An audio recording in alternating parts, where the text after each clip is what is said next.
ఎవడైనను క్రీస్తు యేసు నందు ఉన్న ఎడలా వాడు నూతన సృష్టి, పాతవి గతించెను, సమస్తము క్రొత్తవాయను, నూతనమాయను.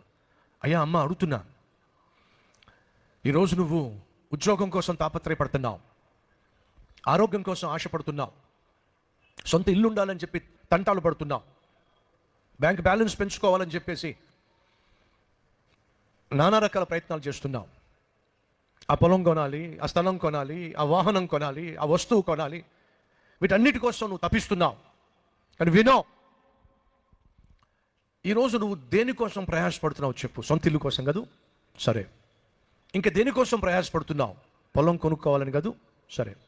ఇంకా దేనికోసం నువ్వు ప్రయాసపడుతున్నావు? మంచి కారు కొనుక్కోవాలని కదూ, సరే. ఇంకా దేనికోసం నువ్వు ఆశపడుతున్నావు? కొంత బంగారం ఉంటే బాగుంటుందని చెప్పు కదూ. ఒక నిమిషం, ఇప్పుడు నీ వయసు ఎంత? 20 సంవత్సరాల, 30, 40, 50, 60, 70? సరే, దానికి 100 సంవత్సరాలు కలపండి. కలిపారా? మీ వయసు ఒకవేళ 20 సంవత్సరాలు అనుకోండి, ఈరోజు దానికి 100 సంవత్సరాలు కలిపారనుకోండి, అప్పుడు ఎంత చెప్పండి? 120 సంవత్సరాలు. 120 సంవత్సరాల వయసులో మీరు భూమి మీద ఉంటారా? బతుకుంటారా? బతుకుంటారు. సరే, 100 సంవత్సరాల తర్వాత మీలో ఎవరైనా భూమి మీద బ్రతుకుండే ఛాన్స్ ఉందా? ఉంటే చెప్పండి. ఉందా అండి? లేదు. 100 సంవత్సరాల తర్వాత నువ్వు కష్టపడి కొన్నావే ఇల్లు, ఆ ఇంట్లో ఎవడుంటాడో నీకు తెలుసా? నా పొలము, నా పొలము, నా ఆస్తి, నా ఆస్తి అని తంటాలు పడుతున్నావు, తిప్పలు పడుతున్నావు, ఆస్తి పెంచుకోవాలని ఆశపడుతున్నావు. వినో, 100 సంవత్సరాల తర్వాత ఆ పొలంలో ఎవడు పంటలు వేస్తాడో నీకు తెలుసా? నీ ఇంట్లో ఎవడుంటాడో నీకు తెలియదు.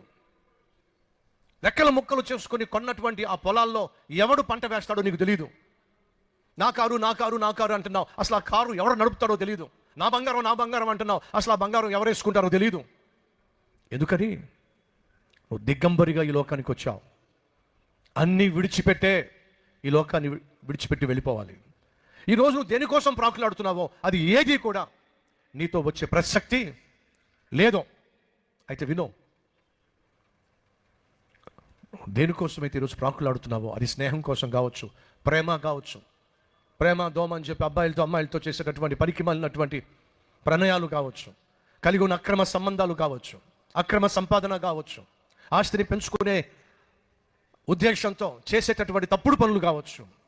విను సహోదరి సహోదరులు, ఈ శరీరాన్ని ఆధారం చేసుకుని నువ్వు చేసే ప్రతి తప్పు వల్ల రాబోయే రోజుల్లో భయంకరమైన శిక్ష ఉంది. ఆ శిక్ష పేరు ఏంటో తెలుసా? నరకం.